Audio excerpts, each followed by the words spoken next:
has a purpose. It camouflages the outline of their bodies in the water, making it easier for them to surprise and catch their prey.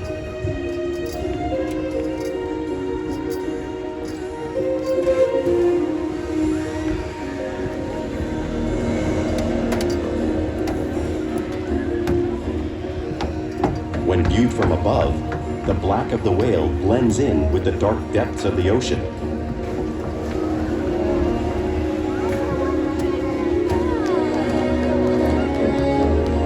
When viewed from below, the orca's white bellies match the brighter surface of the water, blending with the light above, giving them the perfect camouflage.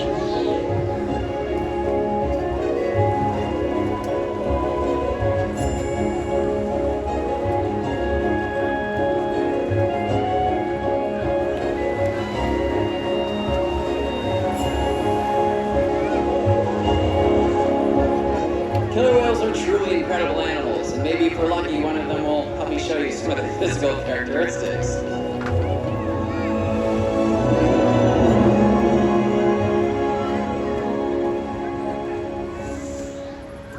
If you look in the top of the killer whale's head, you'll notice their blowhole, which is perfectly designed for getting a quick breath of air at the surface of the water.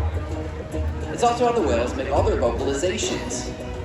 Now even the location of their eyes works to their advantage.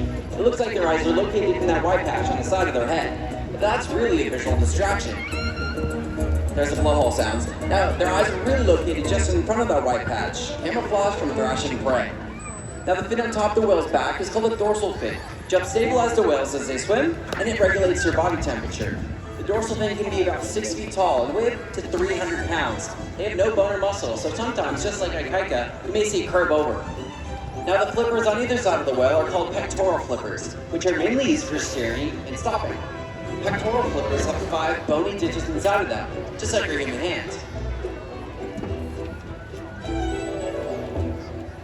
Now the lobes on either side of the tail are called flukes.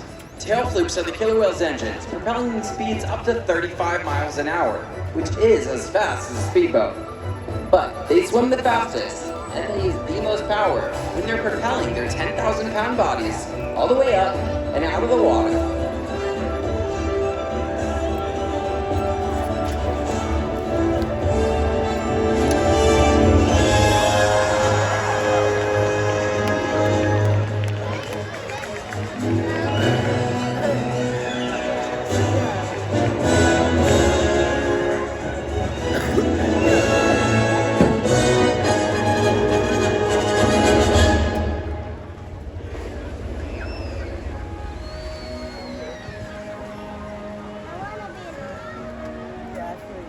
Killer whales are highly social animals, with a well-defined social structure.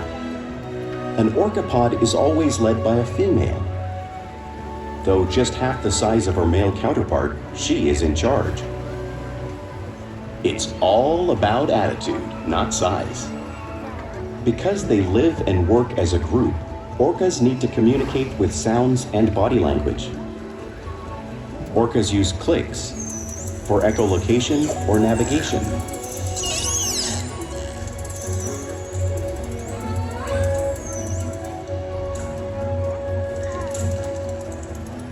Whistles to socialize in the pod.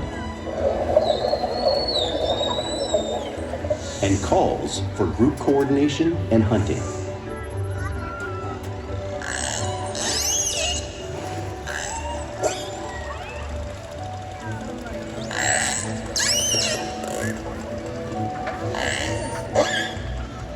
Vocal development studies here at Seaworld show that early on, calves learn vocalization from their mothers.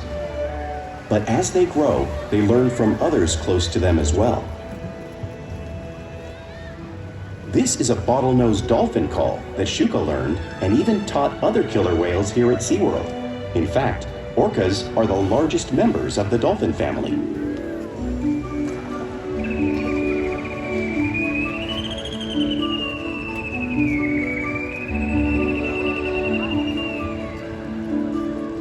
Whales here and in the wild use vocalization to communicate all the time. Ladies ladies and gentlemen, we want to thank you so much for your patience. Now here at Seaworld, we work with the killer whales using positive reinforcement, which means that we reinforce behavior that's correct. And that also means that the whales always have an opportunity to participate, and they can choose if they wouldn't like to. Now at the current moment, it looks like Ikaika isn't really doing a training session right now. So that's okay, we're just taking a little step up, giving him the chance to figure out if he'd like to participate or maybe choose another choice. Now, in the meantime, killer whales use body language to communicate. Now, you might see them use a peck slap or even a breach at the surface of the water when they really want to be heard.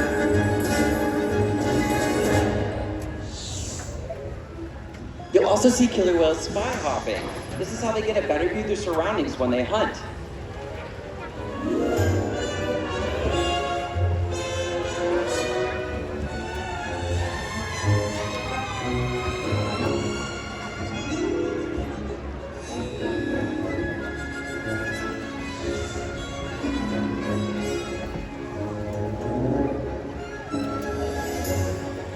Now, fluke slaps are another form of communication that killer whales use, and you probably saw Ikaika using some of those to communicate a little earlier.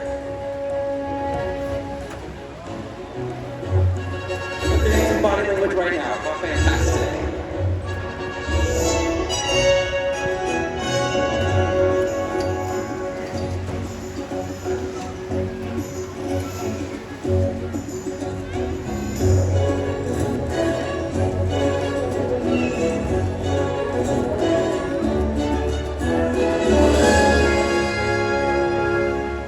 Now, killer whales are excellent communicators, so it's no wonder they're at the top of our ocean's food chain.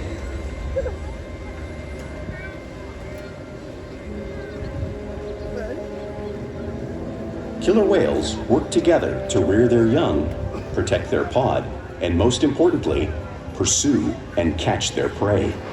Every day they cooperate. Hi guys! Thank you for joining us today. You may have noticed that our whales are kind of doing their own thing right now. Sometimes that does happen. Of course, they always have the option to participate with us, to interact with us, but they also have the option to do their own thing, and that is what they're choosing to do right now. So, we have Orchid right here at stage. She is one of our more dominant females. And then we have Ikaika hanging out over there at the gate.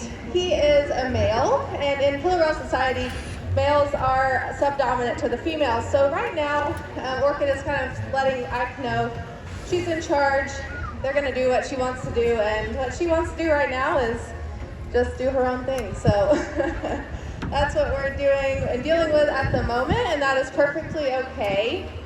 So we are trying to see if we can move some whales around in the back, potentially move on with some animals that might want to participate. I don't know yet if that is going to happen. So right now we're going to give Orchid and Ikaika a little bit of time to figure out what it is that they want to do. So I can tell you guys a little bit about these whales while we're hanging out. Ikaika is a 21-year-old male. He has a really sweet personality, and you'll often see him hanging out with Porky. She is our oldest female here at 59 years old, so Porky and Ike are definitely a pair. And then Orchid over here, she is a really special whale as well. She's actually the first killer whale that was ever born here at Seaworld San Diego, and she just turned 35 years old last year.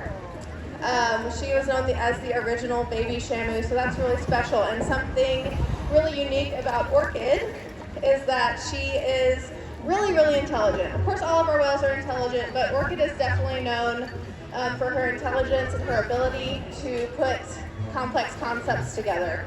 Oftentimes, we can ask her to do 2 or 3 or 4 behaviors combined, and she understands that, and she's able to do those things together. So that's something that's really unique about her, whereas some of our other whales aren't necessarily quite as good at putting different complex concepts together.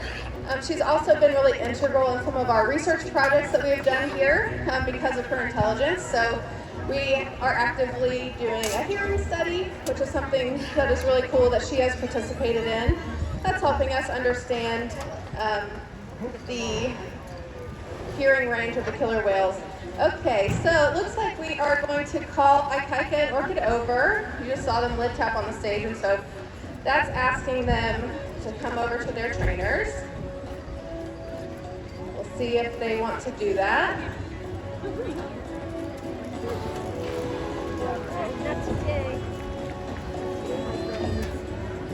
We're gonna give them one more shot.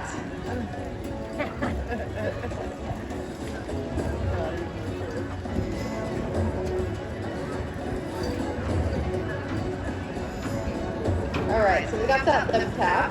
That's communicating to them that we would like them to come over and interact with us. Looks like they are saying they don't want to do that right now. That's okay. So it's always their choice to interact with us. Most of the time they choose to do so. We try to always keep our interactions with them positive. We do that by feeding them, obviously. So you saw those 2 buckets out here. But we also do that by giving them what we would call secondary reinforcers. That's like ice cubes, snowballs. We can make our interaction